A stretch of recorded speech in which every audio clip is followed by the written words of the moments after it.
Sarvata parnipada tat sarvatoksi shiromakam sarvata shrutimal loke sarvan avritya tishtati. Does anyone know the translation of this verse? From Bhagavad Gita. Everywhere are his hands and legs. Everywhere are his eyes and heads. He's everywhere. He covers everything. That's Krishna.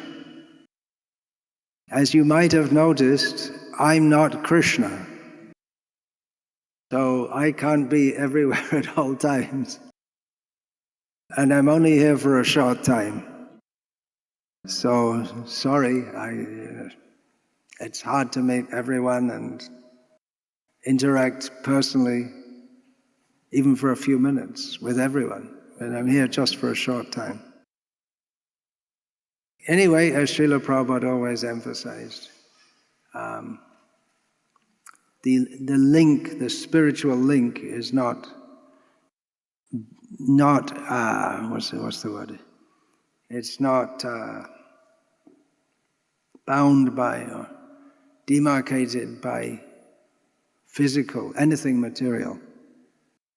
Not limited, that's the word. One has to know how to contact the current. Electricity is everywhere, but one has to know how to catch the current and utilize it. Okay, so we'll get on with more questions and answers. Om Jnana Timirandhasya Jnananjana Shalakaya Chakshurun Militam Yena Tasmai Shri Gurave Namaha Nama Shrishtham Manum Api Shachiputra Matra Swarupam Rupam Tasya Grajamurupurim Maturim Goshtavatim Radha Kundam Girivaramaho Radhika Madhavasham Prapto Yasya Pratita Kripaya Shri Gurum Tam Natosmi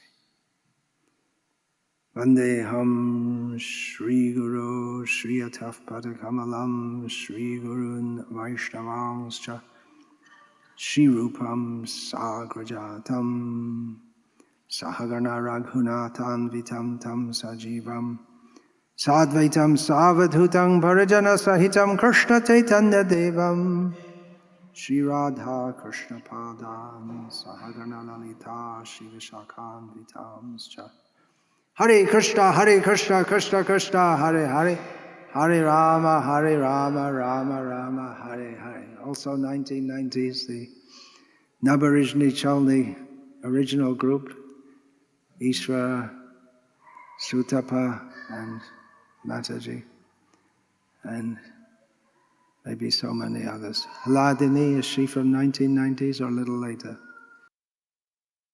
Balarama Acharya from 1990s? I'm not sure. 99, that's why we're making a census. Okay, questions? Vapros. What to do if you want to practice seriously, but there are no devotees who also strive for that?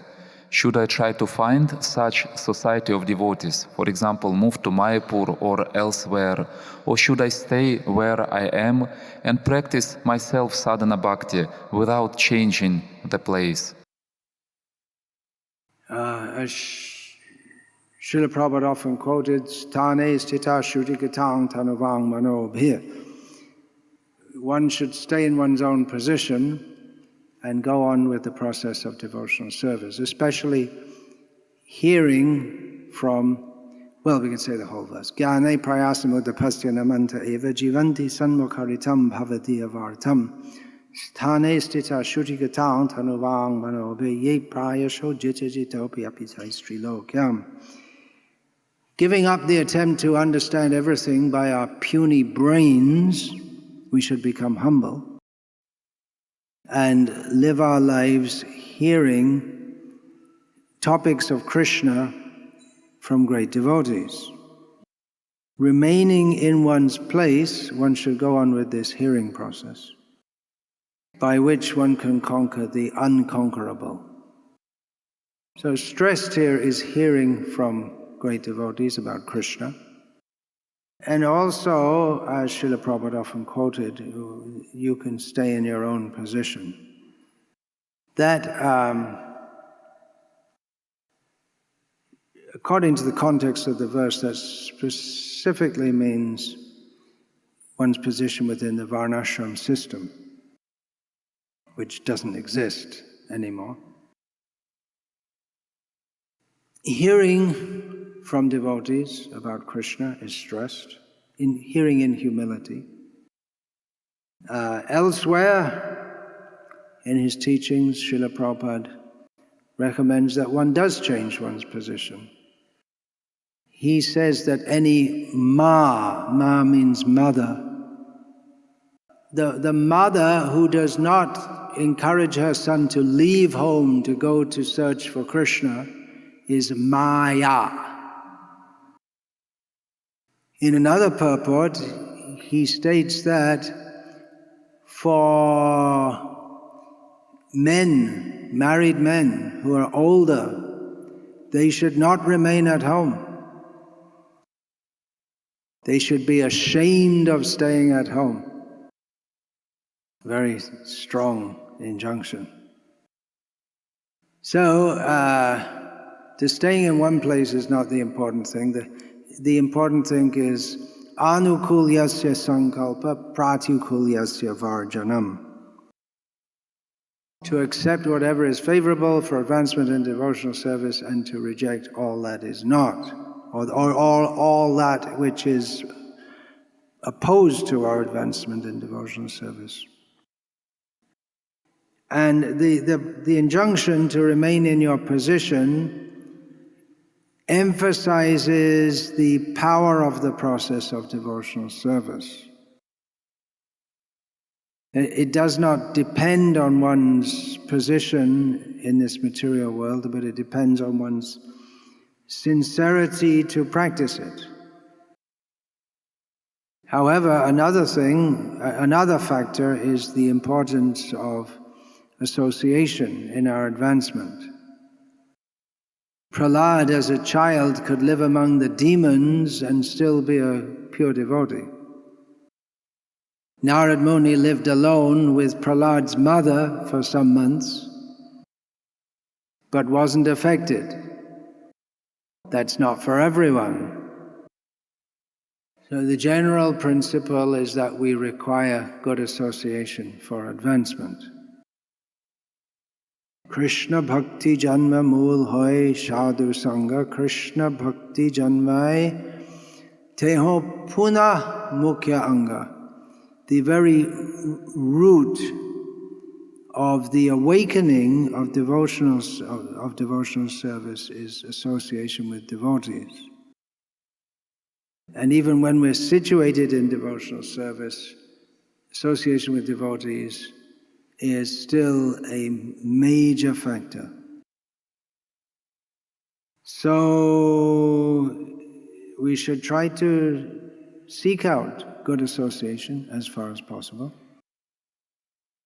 In your particular circumstance, I can't say exactly. Just like I said, I think it was 2 days ago, I can give general directions, but specific to anyone's personal situation, I can't say because I don't know all the different factors involved. There may be so many factors to consider. If you have for instance, if you have 3 young children and a debt to pay on your house, then that would be a major factor with not just leaving it all. For instance. But as a general principle, we should seek out good association. And even we see quite a few devotees, especially from Russia, have moved to Mayapur for the sake of having a better environment for themselves and their families to practice Krishna consciousness. So it's something you can discuss with your friends and well-wishers in Krishna consciousness. There are also communities of devotees in Russia, many, which you could consider. If you want to move, you may not. You might not go to Mayapur. You could consider moving within this country. Okay, other questions? What are the perspective roles of Śrila Prabhupada and Diksha Guru in our life? Whose classes should we hear more? No, I already did this. Yes, but you answered particularly about relationships. Whose classes should we hear more? Listen to Śrila Prabhupada's classes, listen to your Diksha Guru's classes. If you only listen to Śrila Prabhupada, very good. There's so much to hear. But you also shouldn't neglect your guru or gurus who are guiding you now. There are gurus in every generation. There's a reason for that, Krishna's arrangement, who are supposed to help us to understand the teachings of the previous acharyas in our present circumstances. The teachings of the acharyas are eternal and unchanging, but they do operate in different circumstances. And thus, Śrila Prabhupada's method of ministration and the kind of language he used in America was very different to that of his own Guru Maharaj in India. And questions arise which didn't arise so much at the time when Śrila Prabhupada was personally present, which the gurus are supposed to help us understand our approach to these questions, which can give rise to controversy when different gurus and spiritual leaders give different understandings. For instance, chocolate, highly controversial issue. Should you or should you not take it? There are indications that Śrila Prabhupada didn't want his followers to take chocolate, and there are indications, not that he ever said 16 rounds, 4 regulated principles and eat 3 bars of chocolate every day. It wasn't an injunction, but there are indications that he allowed it. The 11th commandment, thou must eat chocolate. So there are different understandings, and there are much more divisive issues also. Should Śrila Prabhupada's books be edited after he passed from this world? Was Śrila Prabhupada poisoned to death by his disciples? Did Śrila Prabhupada want that none of his disciples should ever initiate and he should continue to initiate forever into the future on this planet? Should devotees in the bodies of women initiate as a normal function? Is it acceptable to wear Western dress when giving Srimad Bhagavatam class in Śrila Prabhupada's temples?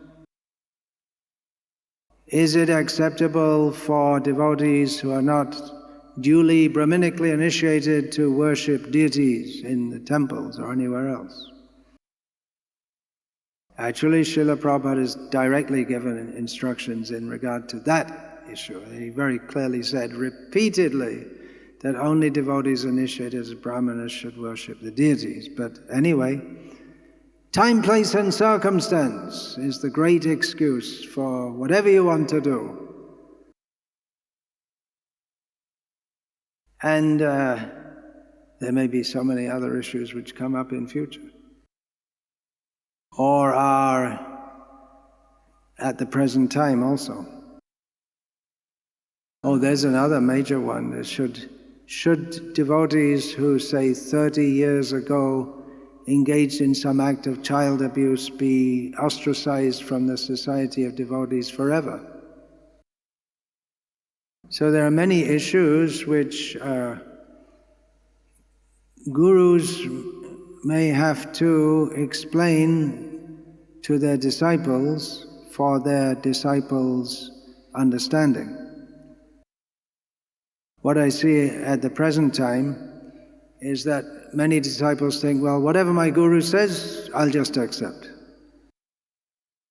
I remember quite a few years ago when eating chocolate in ISKCON was not widely accepted, someone said that I want to take initiation from such and such a guru because he allows chocolate eating.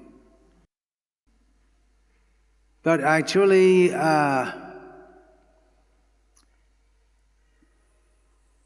the role of guru is to explain, not just to say, well, I think this, therefore you should follow.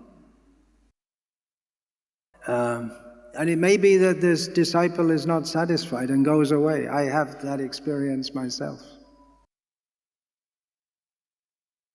So yeah, you should hear from your guru and gurus. As far as I know and as far as I have seen among my godbrothers who are initiating, many of them listen to the lectures of their own godbrothers also. So yeah, you can listen to both. It's very good to have a solid grounding in Śrila Prabhupada's teachings. It's essential for those who are going to be Śrila Prabhupada's followers. Actually, Śrila Prabhupada, he always stressed reading his books. He didn't stress so much hearing his lectures. He stressed again and again and again the importance of hearing, which is right there in Shastra. That verse I just quoted, in relation to the staying in your own place, but that is, the emphasis there is on hearing from great devotees. And he himself, before any of his disciples even thought about it, or before he even had any disciples in the West, he started recording his own lectures. In the introduction to his opus, Srimad Bhagavatam, he mentions that so many devotees have made commentaries on Srimad Bhagavatam. And he gives a whole list of so many great devotees who have made commentaries on Bhagavatam. That's only some of them, but he mentions some of the names. He says that the serious student can benefit by going through these commentaries. Where is the time in our lives to read so much? There's so many things I'd like to read, but where's the time? So yeah, hear from Śrila Prabhupada and hear from your gurus. Have a good foundation in reading and hearing Śrila Prabhupada. One time I recommended you can listen to 10 of Prabhupada's lectures and then you listen to one of mine. How about that? Then? Oh, another factor is that Śrila Prabhupada's lectures so far are not available in many languages. So I'm also giving talks in Hindi and Bengali, so you don't know, I don't think anyone here knows Hindi or Bengali, but There are many devotees who know Hindi and Bengali and don't know English very well. So that is also for them. And of course there are many others who are giving, many other members of the Worldwide Vaishnava Society who are regularly giving talks in Hindi and Bengali and publishing them. Every evening, actually morning and evening, there's from Mayapur, they have broadcast Bengali classes. And the last time I looked for the evening Bengali class, there are regularly more than 7,000 live hearers. And then others listen later. So that's also something you could look into, having live classes regularly broadcast. And if it's good quality representing the teachings of the acharyas, then gradually serious devotees will start to hear that. There are two questions about criticism. About? Criticism. Critic. Cricket. Criticism. Criticism. Okay, criticism. Sometimes Do you know what cricket is? The Russians don't play cricket. No. It's a British game. They don't play a British game. Well, they play football. That's a British game. And basketball is from America. Better stop all these sports and chant Hare Krishna. Yeah, okay then. Sometimes your disciples, in their conversation and in classes, openly criticize other leaders of ISKCON, spiritual masters. They call their names and they openly criticize it. And naturally it creates split among devotees. So what should we do? Is it proper? You're going to get feedback. Yeah, better not do that. Should be fairly obvious. There may be some philosophical point to be made, but it's better not to make personal attacks. In some cases, it may be necessary to point out some things which are done by particular people. For after all, deviations, it's not just a philosophical issue, but there are people who do things and propagate things. Caution should be exercised in doing so. Similar question. I was in the Sangha of devotees who criticize Śrila Prabhupada's disciples, and they call general devotees asses, pigs, jackals, and call their names. What do they call them? Asses, pigs, and jackals. Oh. Jackals. So what did you do? Did you run away and take a bath in the Ganga? And they call their names, and they justified it, saying that Śrila Prabhupada... Wait, there's no justification. Just if you should leave immediately if there's any such thing. Okay, so the question is, they justified that... This question shouldn't even arise. So, isn't it Vaishnava aparadha? Isn't it Vaishnava aparadha? It's just like... If you can't recognize it's Vaishnava aparadha, I think you need to go back to the Bhakti class or something. Okay, and Mataji asks, I left that society of devotees and find other group. Devotees? The devotees?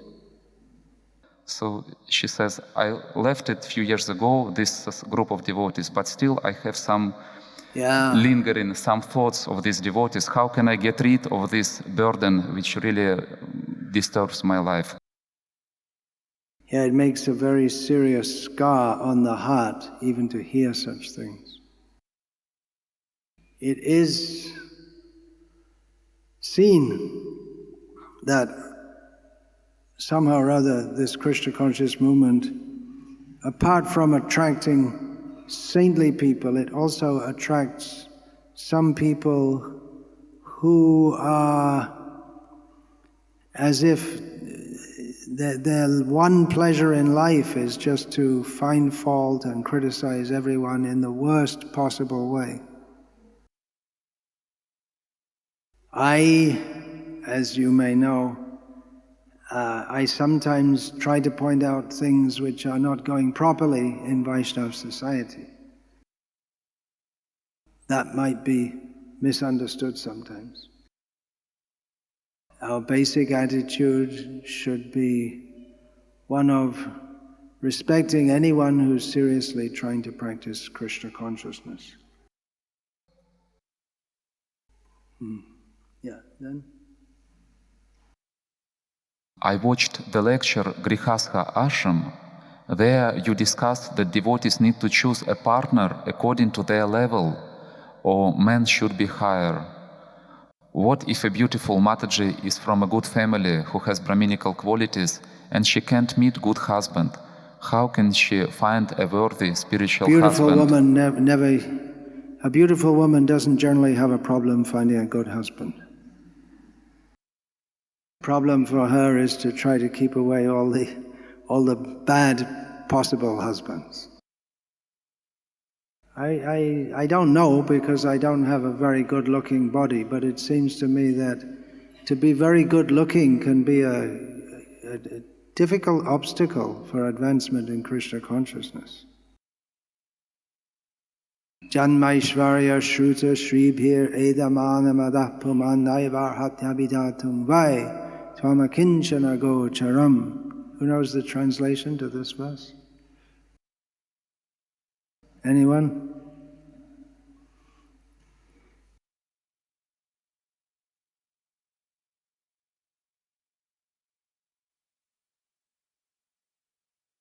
Are you getting it right? Not exactly.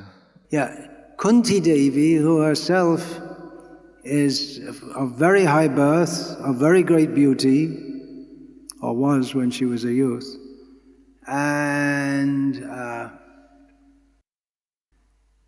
very intelligent, otherwise how could she compose such prayers, and very devotional.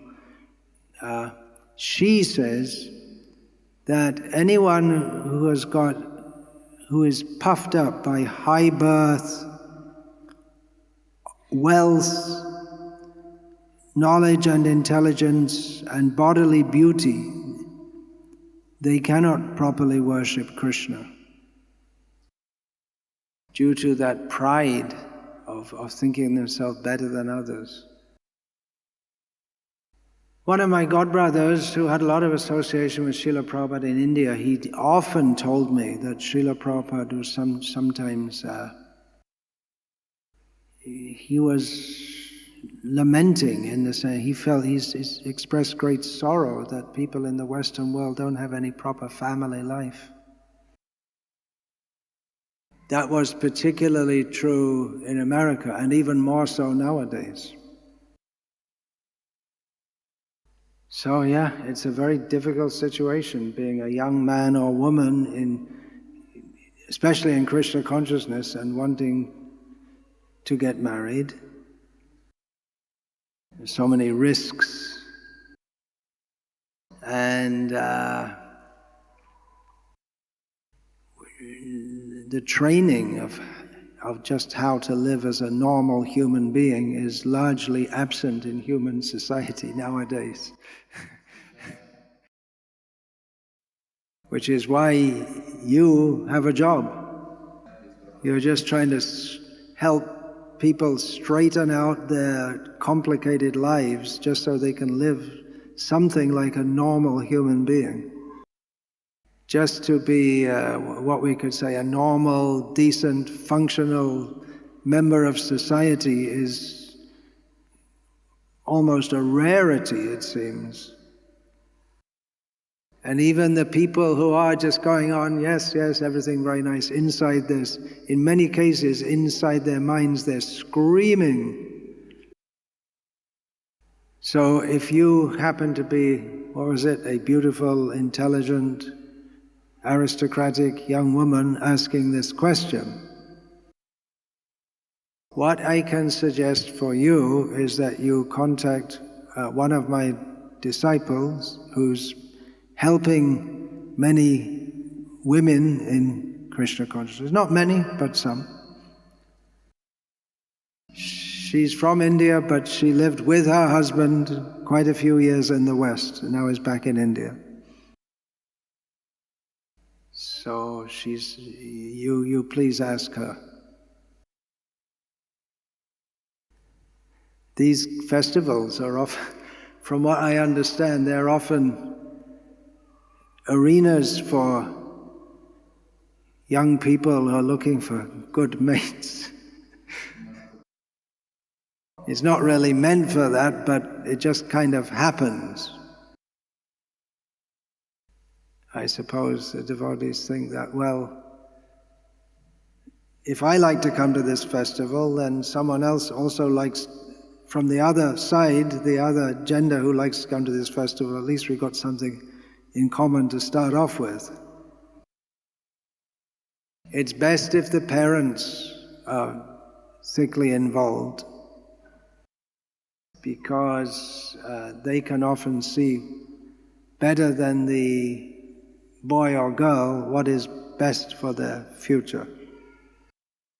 Anyway, you can contact that devotee, and her name is Sama Devidasi, and I have her husband's email address, so I can share that. I'm pretty sure she doesn't speak Russian. She speaks English, Kannada, I don't think English, Kannada, Hindi at least, but not Russian. Anyway, you can make some communication somehow or other. Oh, there's another of my disciples. I asked her to write a book, and she did. It's the more politically correct version. Well, it's not really politically correct, but it's the more, say, a more palatable version of Mothers and Masters, written from a devotee woman's standpoint.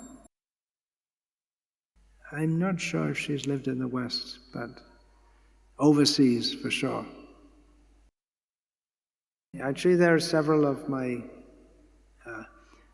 disciples who can guide like this. There's some here in Russia also, even apart from my disciples, there must be older women who can guide the younger women in this regard. There are Grihastha counselors. Grihastha counselling is going on. Yesterday I suggested to Rohini Kumar Prabhu that he change the name of what he's doing from life coaching to Grihastha counseling, because the term life coaching has so many new age connotations. And he happens to have a guru who's allergic to new age. So, Grihastha counseling, yeah, it's good, it's required in many cases. Life is so complicated in the modern age. So yet again, I have failed to give a specific answer, just giving some general understanding. Yeah, take advice from senior devotees who have lived a long time as a Grihastha. That's quite an achievement in itself in the modern age, just to remain in the same marriage. A few years ago, I was at the Nrsimha Chaturdashi festival at the temple of Lord Nrsimha at what's called Simhachalam in Germany. And there was quite a big crowd of devotees from different parts of Europe there, because it's the only Nrsimha temple of ISKCON in Europe. And as far as I know, it's the only one of ISKCON outside of Mayapur. So anyway, in the course of his talk, he mentioned about his wife, who he was married to, Ravindra Swarup Prabhu, the GBC at the time in Germany. In the course of his talk, he mentioned about his wife, who he had been married to even before he joined ISKCON. And as an aside, you know what an aside is? It means like a side comment. He said, and I'm still married to her. And all the devotees spontaneously started clapping their hands. It was such an unexpected thing that a devotee would still be married to his wife after 30 years or more. So I'm also very happy to see those Grihastha devotees who stay together in Krishna consciousness. That in itself is a great achievement, especially in the modern age. I'm not blaming necessarily those who haven't been able to remain with their spouses, because it's a very difficult world that we live in at the present time. So without unnecessarily blaming, we should also see that those who are setting a good example in Grihastha life, that's something especially for the younger Grihasthas or those who are designed to be Grihasthas, something to look up to. One time I asked one of my godbrothers and his wife that, what's your secret? They're in America. How did you stay together all these years? He gave a somewhat unusual answer. He said that when we sense there's some tension building up between us, we just start joking with each other. It worked for him. I'm not the best person to advise about the intricacies of family life. You ask some Grihasthas. I can give some general idea, as I've heard from Śrila Prabhupada, and as I have observed in my life. It happened that I ended up I could have never imagined, but in my youth I could have never imagined, but in the year 1979, I found myself in Bangladesh and traveling a lot in the villages, which at that time were largely cut off from modern civilization. Electricity, roads, real roads, radio and all this kind of thing. They didn't know what it was. Roads were mostly just some dirt tracks. That's called Kacha Rasta, and a road which has actually got some tar macadam or similar, that's called a Paka Rasta. Now you're getting lost. Okay, let's try and put that in English. That's a Kacha Rasta is like an undeveloped road, and a Paka Rasta is you can say, well, a proper road, you could say. Even though the roads in Bangladesh at that time, which did have paving, they mostly had more holes than paving, but that was called a Paka Rasta.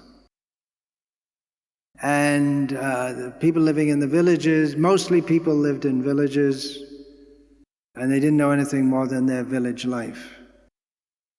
And I was born in England, and most of the people, including myself, lived in towns. So one time in Bangladesh, someone asked me a question. I'd be speaking in Bengali because that's the only language that people know or knew at the time. Or their own local language also, like Shileti and whatever. So one time, one young man asked me, are there any Paka roads in your village? which just showed me the vast difference between where I was coming from and what he knew, what he had grown up in. He couldn't imagine, well, he just presumed that I had grown up in a village because that's all he knew. And where I come from, there was no question of any roads except Paka roads. Every road is paved, except maybe rarely in some farm, in some private property. But all the public roads, everywhere, every inch is a paved road. So from the perspective of civilization, and of course myself coming from Britain, which everyone knows is the only really civilized country in the world,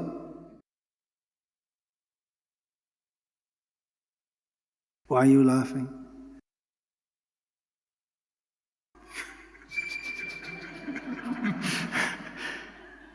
Bangladesh is just the bottom of the pit. It's like a bottomless, they call it a basket case. It's like a bottomless basket. You can throw any amount of money into it and still the people remain poor.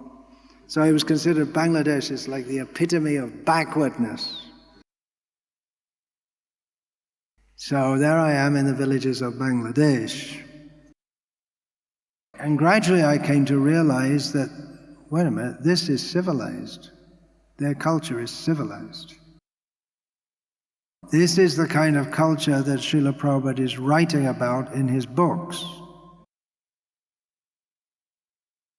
People get married and they stay married, which was the norm pretty much throughout the world until people became advanced.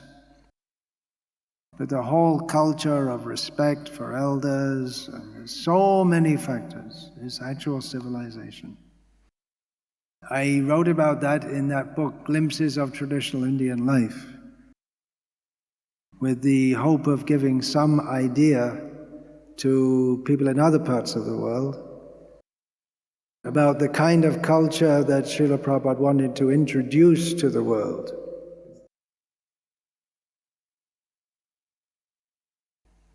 Hare Krishna. All glories to Śrila Prabhupada. Vancha kalpa tarubhyascha kripa sindhubhya evacha patitanam pavanebhyo vaishnavebhyo namo namaha. Dante nidhaya churnakang padayo nipatya kritva chaka kushatame taraham bravimi heis sadhava sakala eva vihaya durad gauranga chandra charane kurutanuragaha. Parivadatu jano yata tatava nanamukarona vayang vichayamaha harirase madhira madati mata bhuvi vilotama nartama nirvishama. Hare Krishna, Krishna Krishna, Hare Hare, Hare Rama, Rama Rama, Hare Hare.